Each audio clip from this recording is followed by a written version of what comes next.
में राजा शूरसेन और रानी पद्मावती रहती थी। दोनों में अपार प्रेम था।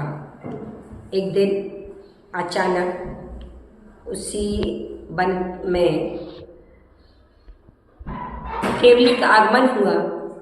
आगमन को सुनते ही समस्त नगरवासी राजा रानी शहर पहुंचे और वहां पर केवली की दिव्य देशना खिली।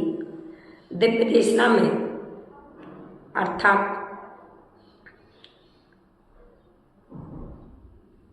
6 द्रव्य 9 पदार्थ आदि का वर्णन एवं गृहस्थ धर्म और मुनि धर्म का वर्णन करते हुए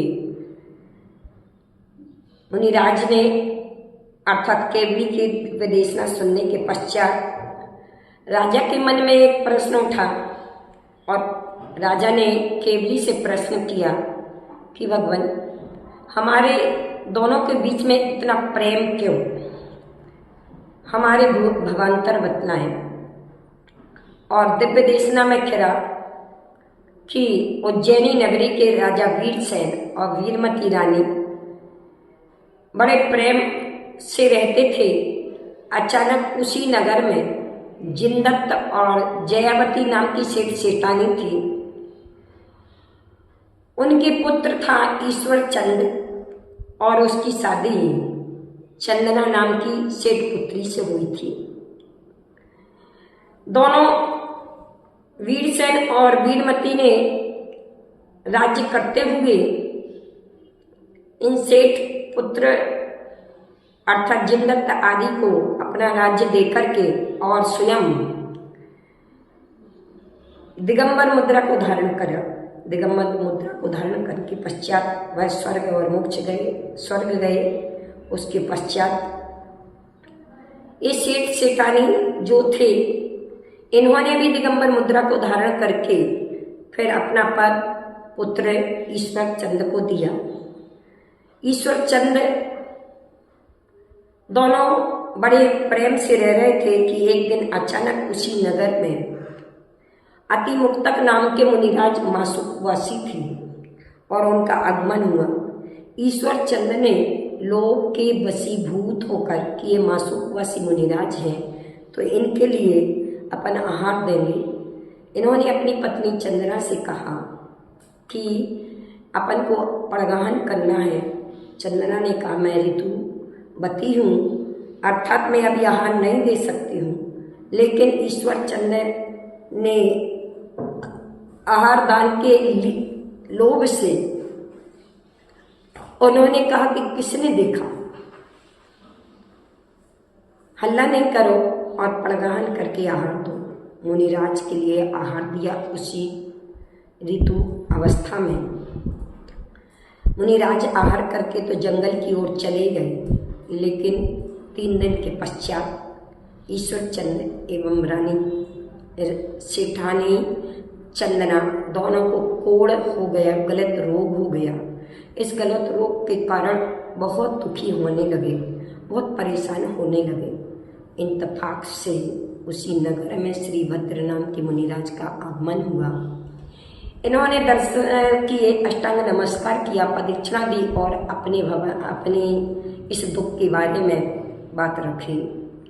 जैसे ही श्री भद्र मुनिराज ने इनकी दयनीय स्थिति को देख करके, अवधि ज्ञानी थे मुनिराज, उन्होंने कहा कि ये ईश्वर चंद एवं चंदना, तुमने जो अतिमुक्तक नाम के मुनिराज को ऋतु अवस्था में जो आहार दिया उसका दुष्प्रभाव है, जिससे तुम्हें एक कुष्ठ रोग हुआ।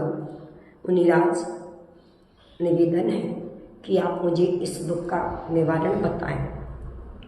तो उन्होंने कहा कि भादो सुदी षष्ठी चंदन छठ के नाम से जो जानी जाती है, इसे आप 6 वर्ष तक उपवास पूर्वक करें और 6 प्रकार के फलों से आप पूजन करें और 6 वर्ष तक यह भादो सुदी षष्ठी चंदन छठ के रूप में आप इस व्रत को करें। इसके पश्चात उद्यापन करें और 6 जिनालय जैसी तुम्हारी शक्ति हो उस अनुसार जीर्णोद्धार या जिनालय या प्रतिमा स्थापन या चारों प्रकार के आहार दे करके पुनः मुनिराज को आहार करके पालना करें। ऐसी विधि पूर्वक आप ये चंदन छठ को करें तो आपका ये पाप कर्म कट जाएगा। और चंदना ने एवं ईश्वर चंद्र ने दोनों ने मिलकर के इस व्रत को किया और व्रत को करने के पश्चात निरोगी काया को प्राप्त हुए। आगे चलकर के इनको जैन धर्म के प्रति बड़ी आस्था बनी और चंदन छठ की इस कहानी को, इस व्रत को कर करके आगे या फिर पुनः दिगंबरी दीक्षा लेकर के देवगति को प्राप्त हुए और देवगति को प्राप्त होकर के आगे केवल ज्ञान को प्राप्त हुए।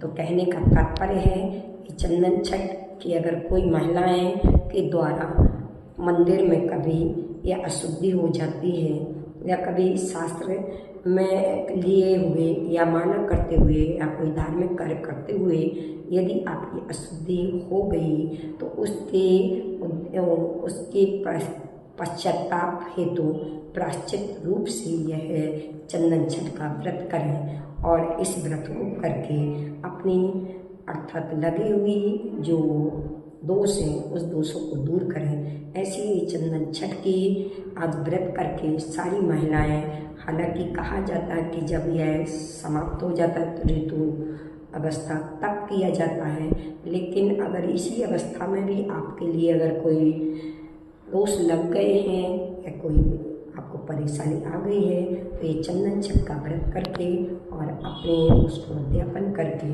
इसमें 6 प्रकार की पूजा की जाती है, जिसमें परम प्रभु भगवान मुख्य रूप से 6 तीर्थंकर हैं। 6 तीर्थंकर को आधार लेकर इसकी आलोचना करें और इसकी 6 तीर्थंकर की जाप करके या चंदा प्रभु भगवान की जाप करके इसमें आप अपने व्रत का करें, पूजन करें और पूजन करके 6 प्रकार के फल अवश्य चला करके अपने इस चंदन छठ व्रत को करें।